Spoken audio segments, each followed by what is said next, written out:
Hi, I'm Mark Toole with 8020service.com. Today's customer service video question of the day comes from Quora, and the question is, what can a company do to keep their best customers? Okay, so seems like a simple question. In a way it is, but really nobody's hit on one key point here, a point that if you forget this, all the good advice that has been dispensed here, the good advice that I'll briefly go over here as well, if you forget this one key point, however, it'll all be wasted. There's no point. Maybe that's a little dramatic, but you're going to sabotage your own efforts if you forget this one point that I'm going to make. So first we'll get the obvious stuff out of the way so that nobody needs to talk about that. Like any answer in the customer service category, half of these answers are blatant spam. Ignore them. The rest of them generally mean well. They say things like provide a good quality product, have good customer service if people need to contact you, help them out with various things. There's a few things that are just sort of missing the point, like have a customer loyalty rewards program. You can do that if you want. That's not really the primary thing that drives anybody to stick with anything, really. Someone could argue otherwise. I'm not going to. That's not what this video is about. So yes, have a good product. Have things work the way they should. Have things be simple to use. Have as many customer problems as possible prevented rather than handled, so the customer never has to contact you about them at all.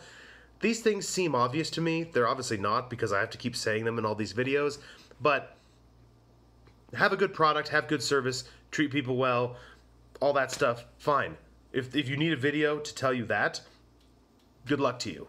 I'm going to tell you the one thing, though, that nobody else is talking about here, and to keep your best customers, you have to completely forget about this idea that the customer is always right, because not all of your customers are your best customers. You're going to have a lot of people who have bought from you in the past, who may want to continue to buy from you in the future, who are the opposite of your best customers. They may have money, they may buy things from you, but they're also going to talk to you a lot. They're going to have a lot of complaints, they're going to have a lot of requests, they're going to have a lot of questions. They're going to be up in your customer service department all the time. Hey, how about this? Oh, whether you ask them to or not, they'll give you suggestions. If you send them a survey, would you like this? They'll vote for things. If you don't, they'll just email you and say, hey, it'd be great if you guys did this and that and the other thing.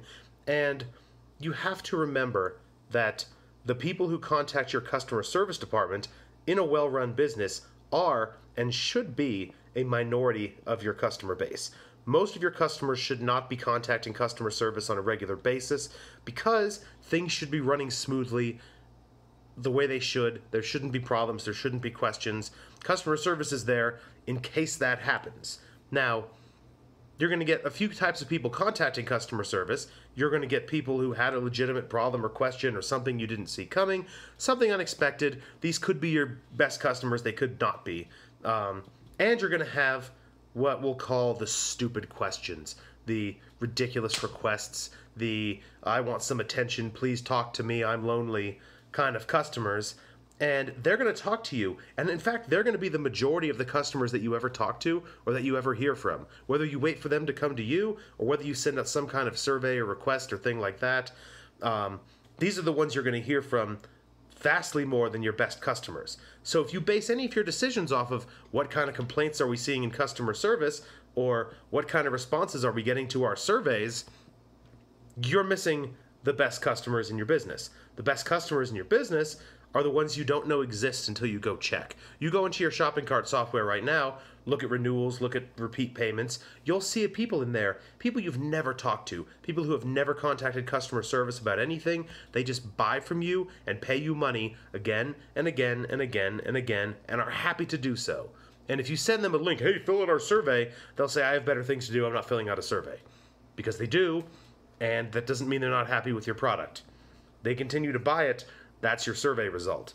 So, when you look at survey results, when you look at complaints that come into customer service, you're only getting the opinions, the information from the people who take the time out of their day to fill out surveys, the people who need to contact customer service about things. In a conventional business, this is everybody because they do everything poorly and everyone has problems and everyone has questions and everyone has things they can't figure out or handle on their own, and they all need to reluctantly go to customer service, usually picking up a phone and calling and pressing 47 for English and having it beep in your ear and all that horse shit, and they're miserable by the time they get to you anyways.